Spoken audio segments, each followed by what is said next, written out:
Hello नमस्कार दोस्तों, आप सभी का हमारे यूट्यूब चैनल पर स्वागत है।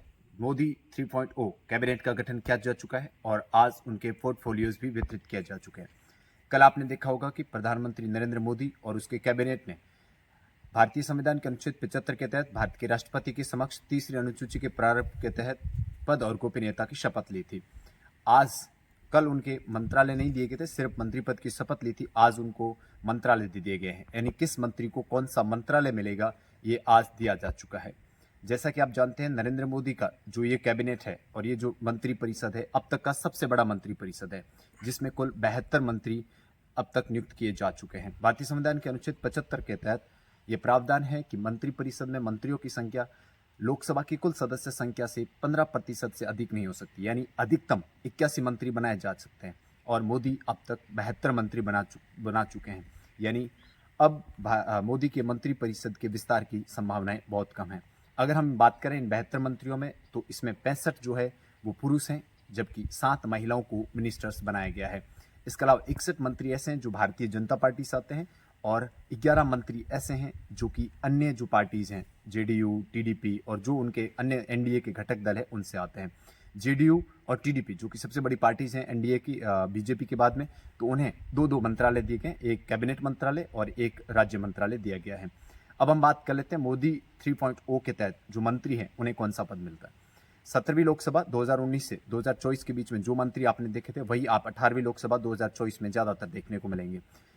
प्रधानमंत्री नरेंद्र मोदी है। इसके अलावा गृह मंत्रालय वो अमित शाह के पास ही रखा गया है। इसके अलावा जो आपके रक्षा मंत्रालय है वो इस बार भी राजनाथ सिंह के पास होगा। वित्त मंत्रालय निर्मला सीतारमण के पास रहेगा। एक्सटर्नल अफेयर मिनिस्ट्री यानी जो विदेश मंत्रालय है उसके मंत्री जयशंकर रहने वाले हैं। और इसके अलावा जो नितिन गडकरी है उनके पास हाईवे रखा गया है। जो बीजेपी के राष्ट्रीय अध्यक्ष हैं जेपी नड्डा, वो अभी कैबिनेट में लाए गए हैं और उन्हें स्वास्थ्य मंत्रालय सौंपा गया है। मध्य प्रदेश के पूर्व मुख्यमंत्री शिवराज सिंह चौहान को कृषि मंत्री बनाया गया है।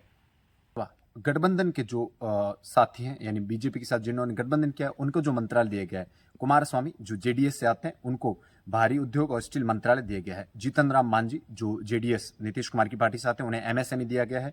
राजीव सिंह ये भी जेडीएस से, इन्हें पंचायती राज व्यवस्था जो है उसका मंत्रालय दिया गया है। राम मोहन नायडू जो कि टीडीपी से आते हैं उन्हें सिविल एविएशन, पहले ये ज्योतिरादित्य सिंधिया के पास में था। इसके अलावा चिराग पासवान जो कि राष्ट्रीय लोक जनशक्ति पार्टी से आते हैं, इन्हें फूड प्रोसेसिंग मंत्रालय दिया गया है। इस तरह से हम देखें, पहले मोदी की जो 17वीं लोकसभा में जो कैबिनेट थी उसके मंत्री, ज्यादातर मंत्री इसको रिटर्न किया गया है। अब हम बात कर लेते हैं राजस्थान से। राजस्थान से मोदी कैबिनेट में इस बार 4 मंत्री नियुक्त किए गए हैं।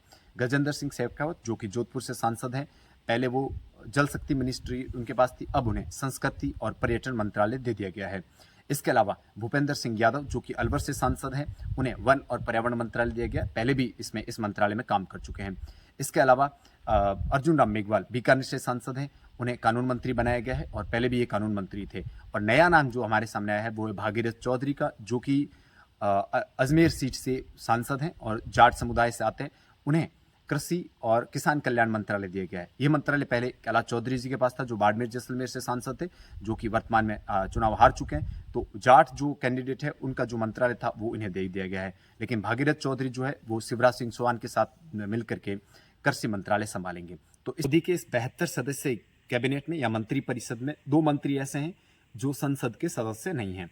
एक है रवनीत सिंह बिट्टू जो कि पंजाब से आते हैं और कांग्रेस से बीजेपी में आए थे, लेकिन चुनाव हार गए थे, फिर भी उन्हें मोदी कैबिनेट में शामिल किया। उसका सबसे बड़ा कारण सिख समुदाय को खुश करने के लिए ऐसा किया गया है। दूसरे हैं जॉर्ज कुरियन जो कि केरल से आते हैं, ईसाई समुदाय से हैं, यानी ईसाई धर्म से आते हैं।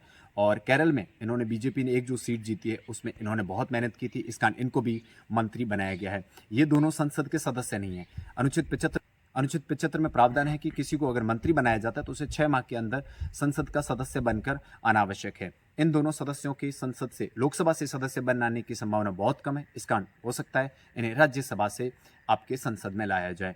तो इस तरह से मोदी कैबिनेट जो है वो पूरा होता है। इस तरह से ये मोदी 3.0 कैबिनेट जो है उसका गठन हो चुका है। सारे मिनिस्टर्स और प्रधानमंत्री हमारे सामने आ चुके हैं। अब देखने वाला समय बताएगा कि ये कैबिनेट किस तरह से कार्य करता है और देश को नई ऊंचाइयों पर लेके जाता है। अगर आपको हमारे वीडियोस पसंद आ रहे हैं तो चैनल को सब्सक्राइब कर लीजिए और शेयर जरूर कीजिएगा। Thank you very much.